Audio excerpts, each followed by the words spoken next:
इंसान कहता है कि मेरे पास पैसे आए तो मैं कुछ करूं, और पैसा है कि कहता है अरे इंसान तू कुछ कर तो सही, तभी तो मैं तेरे पास आऊं।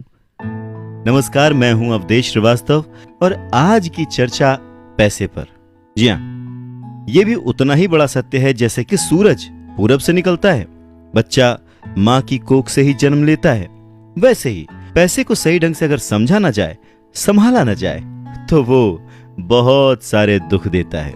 तो बस इसी पैसे को समझने और इसे संभालने की कला के बारे में आज हम चर्चा करेंगे, यानी कि हम बात करेंगे रॉबर्ट टी कियोसाकी की लिखी book rich dad poor dad की। इस किताब के इंट्रोडक्शन में मैं कुछ और बात कहूं, उससे पहले मुझे डॉक्टर एड कोकेन की एक बात याद आती है। लिखते हैं कि रिच डैड पुअर डैड अमीरी का शॉर्टकट नहीं बताती, ये सिखाती है कि आप पैसे की समझ कैसे विकसित करें, किस तरह से अपने पैसे की जिम्मेदारी निभाएं और उसके बाद किस तरह से अमीर बने। तो चलिए शुरू करते हैं। दोस्तों, जब भी बात जिम्मेदारी की आती है तो नाम याद आता है उस शख्स का जिसने जिंदगी में कितनी भी ठोकरें खाई हों, कितना भी दुखी रहा हो, पर हमारे हिस्से के गम लिए और अपने हिस्से की खुशी हमें दे दी। पिता। जेब खाली हो फिर भी मैंने उन्हें मना करते नहीं देखा, जेब खाली हो फिर भी मैंने उन्हें मना करते नहीं देखा। अरे मैंने अपने पिता से ज्यादा अमीर इस दुनिया में कोई इंसान नहीं देखा। रॉबर्ट टी कियोसाकी ने उसी पिता को ध्यान में रखते हुए, उन्हें main character of the story बनाते हुए हमें लाइफ के, आज की जिंदगी के, आज की लाइफ के सबसे इंपॉर्टेंट लेसन को पढ़ाने की कोशिश की है, विच इज पैसा। जी हाँ, हम बचपन से लेकर जवानी तक सिर्फ मार्क्स के पीछे भागते रहते हैं। हमारा जो एजुकेशन का पैटर्न है, पढ़ाई का तरीका है, हम बचपन से सिर्फ यही सुनते आए हैं कि पढ़ो पढ़ो पढ़ो और पढ़ो, और एक लेवल तक पहुंचने के बाद, एक एज तक पहुंचने के बाद डिसाइड करो कि अब क्या करना है। रॉबर्ट टी कियोसाकी इसी बात को बहुत ही खूबसूरती से एड्रेस करते हैं कि हमें पैसे को एक सब्जेक्ट की तरह बचपन से ही क्लासेस में पढ़ाना चाहिए।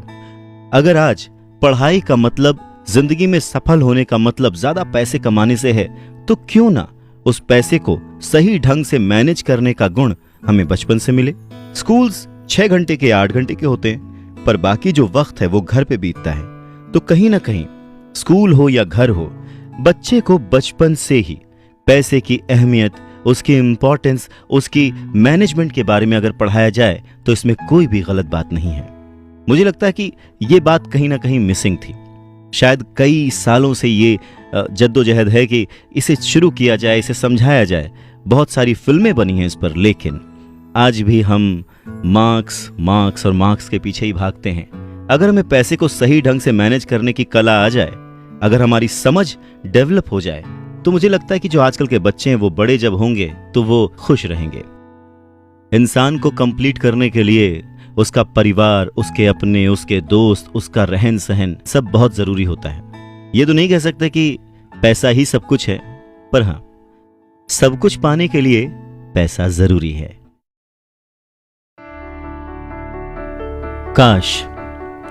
काश कि मैंने ये बुक 20 साल पहले पढ़ी होती। ये लाइन अमेरिका के एक बहुत ही बड़े बिल्डर लैरिसन क्लार्क ने कही थी जब उन्होंने रिच डैड पुअर डैड पढ़ी थी। वक्त ऐसे ही बीत जाता है और हम काश में फंसे रह जाते हैं। ऐसी बहुत सारी चीजें हमें जब पता लगती हैं जिससे हमारी लाइफ बदल सकती थी, हमें कुछ सीखने को मिल सकता था, हमें तरक्की करने को मिल सकता था, पर वक्त बीत चुका होता है और बस रह जाता है तो ये एक काश कि मैंने ये कर लिया होता। नमस्कार, मैं हूं अवधेश श्रीवास्तव और आज हम चर्चा कर रहे हैं रॉबर्ट टी कियोसाकी की लिखे book rich dad poor dad पर। इस किताब में कियोसाकी ने अपने 2 पिताओं का रेफरेंस लिया है, एक जो रिच डैड थे जिनके पास बहुत पैसा था और एक जो पुअर डैड थे। रॉबर्ट कियोसाकी अपने दोनों पिताओं को, दोनों डैड्स को बराबर का सम्मान देते थे और उनके जो दोनों पिता थे वो भी उन्हें उतना ही प्यार करते थे।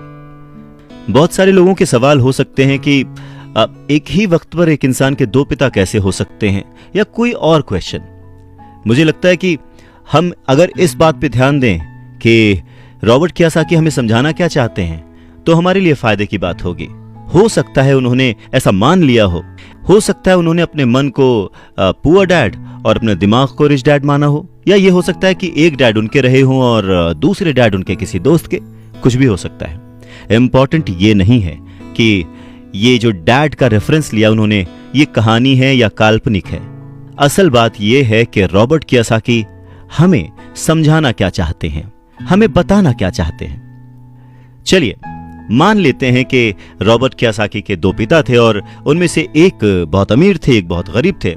तो रॉबर्ट कियोसाकी कहते हैं कि सोच जो है वो बहुत बड़ा रोल प्ले करती है, और इसी माध्यम से रॉबर्ट कियोसाकी कहते हैं कि हालांकि वो दोनों पिता उनके अपने थे, हालांकि वो दोनों पिता उनका उतने ही शिद्दत से, उतने ही मन से ख्याल रखते थे, उतना ही प्यार करते थे, अपनी जान निछावर करते थे और हमेशा उन्हें सिखाने की कोशिश करते थे, जिंदगी में आगे बढ़ाने की कोशिश करते थे। पर ऐसा क्यों था कि उनके एक पिता अमीर थे और एक पिता गरीब? सारा खेल सोच का है, सारा खेल नजरिए का है। नजरिया ही इंसान को तरक्की दिला सकता है और नजरिया ही इंसान के जीवन की नाव डुबा सकता है। तो ये हमारे ऊपर है कि हम किस रंग के चश्मे को पहनकर कैसा मौसम देखते हैं। किसी शायर ने क्या खूब कहा है कि जैसा दर्द हो वैसा मंजर होता है, अरे मौसम तो इंसान के अंदर होता है। और उसी अंदर के मौसम को हमेशा बनाए रखने, अपने आप को पॉजिटिव रखते हुए, अपना नजरिया सकारात्मक रखते हुए अगर हम आगे सोचें तो कुछ अच्छा तो जरूर होगा। बातें और भी हैं, सुनते रहिए।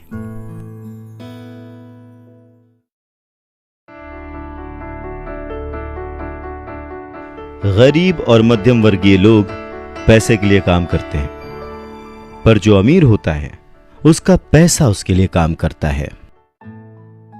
नमस्कार, मैं हूं अवधेश श्रीवास्तव और आज हम चर्चा कर रहे हैं रॉबर्ट टी कियोसाकी की लिखी book rich dad poor dad पर। स्कूल जाओ और मेहनत से पढ़ो, ये जो लाइन है याद करिए, बचपन में हम सब ने सुना है और एक बार नहीं कई बार सुना है। रिश्तेदारों से, घर वालों से, टीचर से, हर एक से, स्कूल जाओ और मेहनत से पढ़ो। एक वक्त तो ऐसा लगता था कि बस पढ़ते रहो पढ़ते रहो पढ़ते रहो, पर जैसे जैसे समझ आगे बढ़ी एक सवाल मन में घर करने लगा, आखिर हम पढ़ किस लिए रहे हैं? देखिए, स्कूल जाना और पढ़ाई करना ये बहुत ही अच्छी बात है, लेकिन अगर कोई काम किया जा रहा है तो वो किस वजह से किया जा रहा है ये जानना भी उतना ही जरूरी है। अपनी पढ़ाई पूरी करने के बाद हम सबसे पहले जॉब ही ढूंढते हैं ना, ये सोचकर के जॉब मिलने पर हमारी सारी प्रॉब्लम्स दूर हो जाएंगी, पैसे मिल जाएंगे, हम घर बना लेंगे, गाड़ी खरीद लेंगे और जो भी जरूरतें हैं पैसे से जुड़ी हुई वो सब पूरी कर लेंगे। पर ऐसा होता नहीं है। बहुत सारे लोग अच्छी जॉब और बहुत ही अच्छी सैलरी होने के बावजूद खुश नहीं होते। वो अपनी जरूरतें पूरी नहीं कर पाते, बहुत ही मुश्किल से घर का खर्च चला पाते हैं, पर वो लगे रहते हैं इस उम्मीद में कि शायद अगले साल फिर से इंक्रीमेंट होगा, पैसे बढ़ेंगे और उन पैसों से हम अपनी जो जरूरतें हैं जो पूरी नहीं कर पाए हैं उन्हें पूरी कर लेंगे। और वो और ज्यादा मेहनत करते हैं प्रमोशन पाने के लिए। पर वक्त के साथ साथ हमारी जरूरतें और हमारा लालच बढ़ने लगता है। पहले तो पैसे के बिना रहने के डर से हम बहुत मेहनत करने लग जाते हैं और उसके बाद जब हमें सैलरी मिलने लगती है तो हमें लालच और ज्यादा पाने की इच्छा जाग जाती है। और चूहे बिल्ली के इसी खेल में हमारी जिंदगी का भी एक पैटर्न बन जाता है। ज्यादा मेहनत करो, ज्यादा पैसे कमाओ, ज्यादा पैसे कमाओ, घर का खर्च चलाओ, पैसे खत्म, फिर ज्यादा मेहनत करो। और ये जो विशेष सर्कल है ये चलता रहता है और इसी सर्कल में हम गोल गोल गोल गोल घूमते रहते हैं। अगर हमारे पास ज्यादा पैसे आ भी जाएं तो भी हमें इस विशेष सर्कल में घूमने की आदत पड़ जाती है। हमें डर और लालच पर काबू पाना सीखना बहुत जरूरी है, क्योंकि अगर हम अमीर बन भी गए तो इन आदतों की वजह से हम हमेशा डर के साए में रहेंगे और अपनी जिंदगी को एंजॉय नहीं कर पाएंगे। पहले के जमाने में शिक्षा एक जरिया थी लोगों की पर्सनैलिटी डेवलप करने का और आसपास के हर विषय में उन्हें जानकारी देने का। पर वक्त के साथ साथ पढ़ाई का लक्ष्य, उसका गोल बदल गया। पढ़ाई का मकसद रह गया बड़े होकर अपनी जीविका चलाना, ब्रेड एंड बटर कमाना। और इसमें कुछ गलत भी नहीं है। वक्त के साथ चीजें बदलना बहुत जरूरी है, क्योंकि जो चीज वक्त के साथ नहीं बदलती वो या तो हमारी खुशियां छीनती है या फिर समाज को बहुत ही पीछे ले जाती है।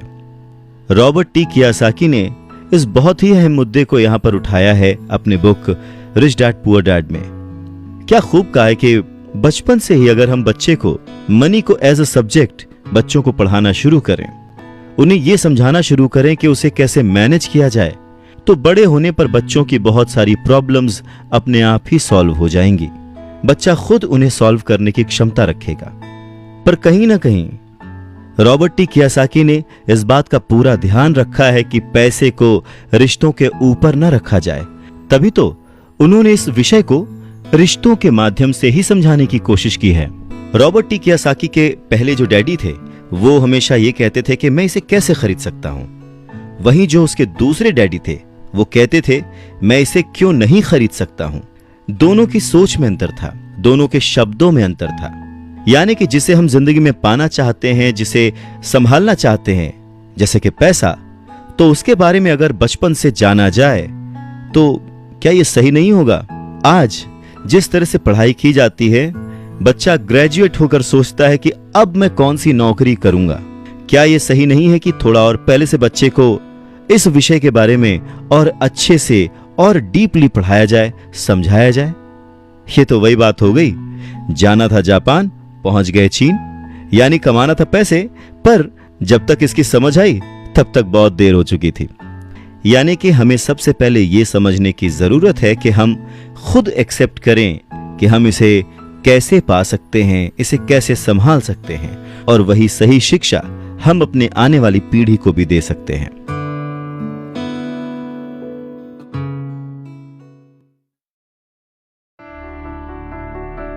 अगर दिल्ली जाना है तो टिकट भी दिल्ली का ही लेना पड़ेगा।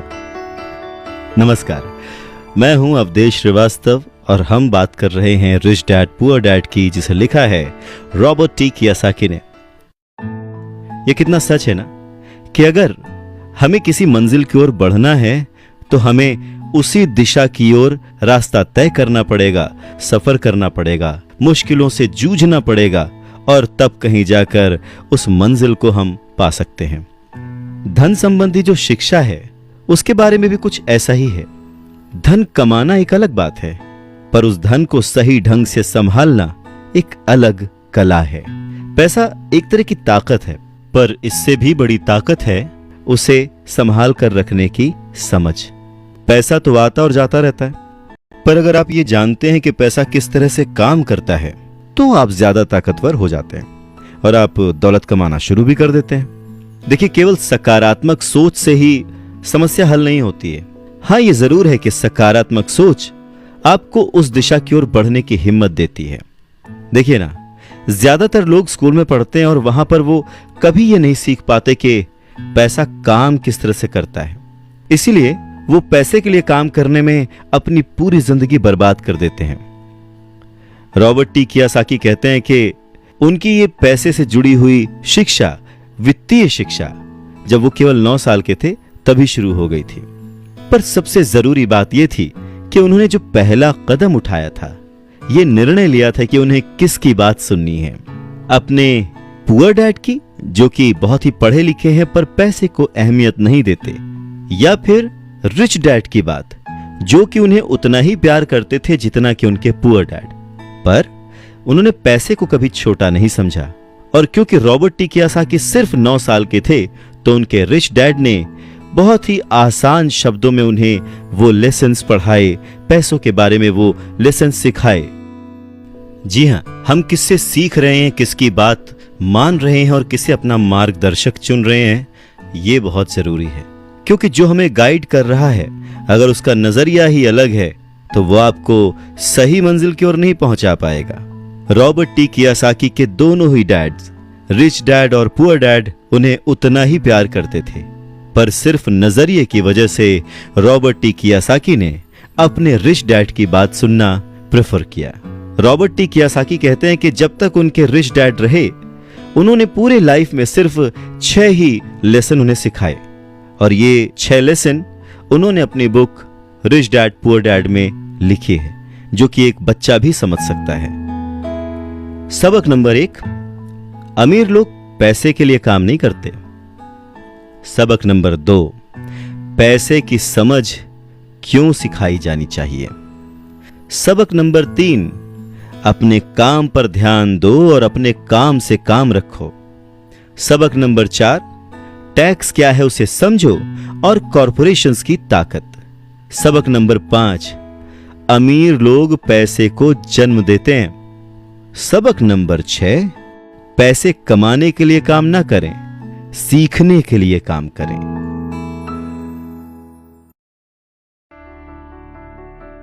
अमीर लोग पैसे के लिए काम नहीं करते। नमस्कार, मैं हूं अवधेश श्रीवास्तव और हम चर्चा कर रहे हैं रिच डैड पुअर डैड की। ये समझने की कोशिश कर रहे हैं कि आखिर अमीर और अमीर कैसे होता जाता है। रॉबर्ट टी कियासाकी एक कहानी का जिक्र करते हैं। कहते हैं कि जब वो छोटे थे तो उन्होंने अपने डैडी से पूछा कि डैडी, क्या आप बता सकते हैं कि अमीर कैसे बना जाए। ये सुनकर उनके पुअर डैडी, जो कि एक स्कूल में पढ़ाते थे, उन्होंने कहा कि बेटे, तुम अमीर क्यों बनना चाहते हो। इस पर कियासाकी कहते हैं कि कुछ बच्चों ने और उनके पेरेंट्स ने उन्हें गरीब कहा। यह सुनकर उनके पुअर डैड सोच में पड़ जाते हैं और फिर उसके बाद उनसे कहते हैं, देखो, अगर तुम अमीर बनना चाहते हो तो तुम्हें पैसे बनाना सीखना चाहिए। इस पर कियासाकी ने अपने डैड से पूछा, मैं पैसे बनाना किस तरह से सीख सकता हूं। तो डैड ने जवाब दिया, अपने दिमाग से। और उसके बाद वो अपना चश्मा पहनकर अपना अखबार पढ़ने लग गए, जिसका मतलब ये था कि अब इससे ज्यादा मुझसे और कोई सवाल मत पूछना, क्योंकि मुझे इसके बारे में कुछ नहीं पता। इस बात को कियासाकी पूरी रात सोचते रहे और अगली सुबह अपने सबसे अच्छे और करीबी दोस्त माइक को अपनी ये बात बताई। उन्होंने माइक से पूछा कि क्या वो ये पैसे बनाने वाले काम में उनके बिजनेस पार्टनर बनेंगे। माइक ने उनसे पूछा, ठीक है, मैं तुम्हारे साथ हूं, पर तुम पैसा कैसे कमाओगे और हमें क्या करना चाहिए। इस पर कियासाकी ने ठीक वही जवाब जो उनके पिता ने उन्हें दिया था, उनके डैड ने उन्हें दिया था, बता दिया कि भाई, मुझे नहीं पता, लेकिन फिर भी क्या तुम इस काम में मेरे पार्टनर बनना चाहते हो। और फिर दोनों दोस्तों ने एक दूसरे का साथ दिया, बिजनेस पार्टनरशिप पक्की हो गई। कुछ दिन बीते, दिमाग दौड़ाया गया और आखिरकार उनका स्कूल जाना सफल रहा। स्कूल की क्लास में उन्होंने कुछ ऐसा पढ़ा था जिसे सोचकर कियासाकी को लगा कि बस पैसा बनाने का फॉर्मूला तो मिल गया। और बस उसी आइडिया को फॉलो करते करते कियासाकी और माइक ने ढेर सारा कच्चा माल इकट्ठा कर लिया, बहुत मेहनत की और अपने डैड की गैराज में उन्होंने कुछ सिक्के बनाए। और जब उनके डैड ने उन्हें देखा तो उन्होंने पूछा कि तुम क्या कर रहे हो। तब कियासाकी का जवाब था, जैसा आपने कहा था, पैसे बना रहा हूं। तब उनके जो पुअर डैड थे, उन्होंने कियासाकी को कहा कि आओ, मुझे तुमसे बात करनी है। कियासाकी और माइक वहां सीढ़ियों पर बैठ गए। साथ में कियासाकी के डैड और माइक के डैड, जो कि रिच थे, वो भी बैठ गए। यहां पे मैं आपको बताना चाहता हूं कि इस पूरी कहानी में जो कियासाकी ने अपने रिच डैड को रेफर किया है, वो दरअसल माइक के पिता थे। और फिर बच्चों की इस हरकत को देखकर कियासाकी के पुअर डैड ने अपनी बात को और डिटेल में समझाया और अपनी बात को करेक्ट किया। पहली बार उन्होंने बच्चों को बताया कि गैर कानूनी क्या होता है। बच्चों को लगा कि जो उन्होंने किया वो सही था, पर जब उन्होंने जाना कि ये अलाउड नहीं है, सिक्के छापना अलाउड नहीं है, उसके पीछे कई तरीके होते हैं, कानूनी, गैर कानूनी, ये सब बातें जब बच्चों ने समझी तो उनका मुंह उतर गया। फिर उन्होंने पूछा, तो फिर हम अमीर कैसे बन सकते हैं। तब कियासाकी के डैड ने उनसे कहा कि अगर तुम्हें सच में अमीर बनना है, रिच बनना है, तो तुम मुझसे नहीं, माइक के डैड से पूछो। कियासाकी ने अपने डैड से कहा, पर आप क्यों नहीं बता सकते, हम गरीब क्यों हैं। कियासाकी के पुअर डैड ने कहा, क्योंकि मैं एक टीचर हूं और मैंने पैसे कमाने की राह नहीं चुनी है। पैसे कमाने के लिए तुम्हें माइक के डैड से ही पूछना पड़ेगा। क्या खूबसूरत बात समझाई है कियासाकी ने कि अगर हमें कोई पर्टिकुलर गोल अचीव करना है, कोई लक्ष्य प्राप्त करना है, तो हमें रास्ता भी सही चुनना होगा, मार्गदर्शक भी सही चुनना होगा। कहते हैं कि सफल होने के लिए मेहनत करना बहुत जरूरी है। मेहनत तो एक मजदूर भी करता है, पर सफलता पाने के लिए, सक्सेस पाने के लिए सही दिशा में सही स्ट्रैटेजी के साथ मेहनत करने से ही सक्सेस हासिल होती है।